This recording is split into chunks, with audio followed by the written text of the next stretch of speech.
Hello, this is a short story from Devil's Manor. It is called The Hottest Babe in Town. Leonard and Pete both came from out of state to attend college and became fast friends as soon as they met. They had a lot in common. Both came from humble beginnings and had less than ideal upbringings. They each had their phases where they were in and out of trouble. Leonard's phase came first, but he grew out of it by the time high school was over. Pete, on the other hand, still had a bit of an adventurous streak left in him, and now that he was becoming familiar with his new town, his mischievous ways began to reemerge. "Hey, Leonard, toss me another beer can, with some beer in it." The fellas were getting blasted that night on ice-cold beers in their dorm, which they had dubbed the beer dorm from all the beer drinking they had been doing in it. "Hell yeah, Pete, heads up, I'm throwing the beer to you now," he said, with an underhanded motion that delivered the great-tasting brew to his buddy's beer-gripping hand. The can popped and Pete chugged most or all of it. "Ah, yeah, I love the beer taste." It was getting pretty late, but the boys were up late doing their college stuff. Leonard was also on and off of his phone, texting a potential sex partner, one he wanted to bone really bad. "What are you doing over there, mi amigo?" Pete asked in a particularly college-like way, no doubt fueled by the Mondo beers he'd had.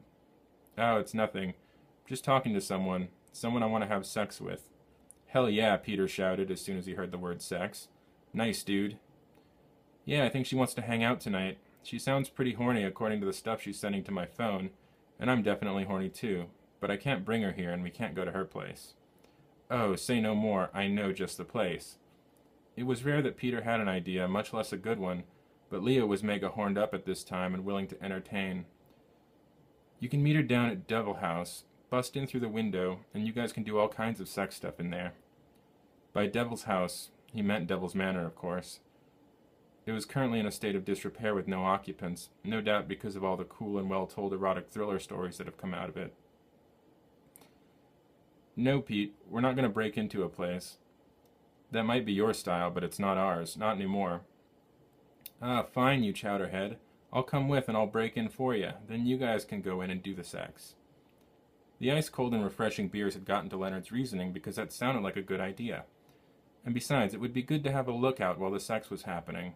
Not to look at the sex, but to look for cops or big spiders or other people out in the night looking for a sex house. "Okay, buddy, I'll text her and I'll let her know the plan. She can probably meet us down there, but neither you or I can drive from all the badass drinking we've been doing, which has ruled, by the way." "Oh, it's just a few blocks over. We'll walk it, bro." And with that, they set out. Their beer-drinking stupor and cool conversation made them walk right past the house the first time. "Peter, what do you think hell is like? Is it even real?"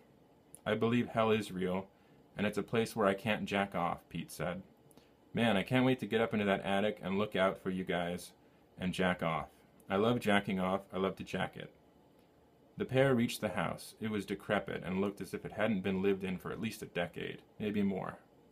Leonard checked his phone for texts from the woman he was intending to pleasure. "That's strange. She just texted me and says she's here, but I don't see her car anywhere. Or her hot bod that I wanted to share mutual pleasure with." Leonard looked up from his phone to see her there, standing before him. "Oh, hey, there you are. Wow, nice to see you. But where did Pete go?" "I am Pete," she said in Pete's voice, with an unblinking stare. "I had to come to Devil House so I could jack off. This is the only place I can jack off. I have a bond with this place. I need to do it here. I used you as a vessel to get me to the place where I can jack. I need to jack off in Devil House now." Peter then morphed into a big-ass bird and flew up into a broken window into the attic, presumably to jack off. Leonard wasn't sure if Pete would jack off as a bird, or as a human, or as a girl.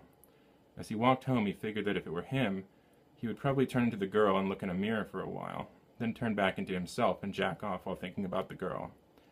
"Yeah, that's probably how I would jack off in Devil House," he muttered, while fumbling with the keys to his college beer dorm and then crashing on the couch. Pete never returned the next morning, or the morning after. Leonard asked the dean, who said there was no record of Peter being a student there at all, but there was a name on the students list that Leo didn't recognize, a Mr. A. Bird.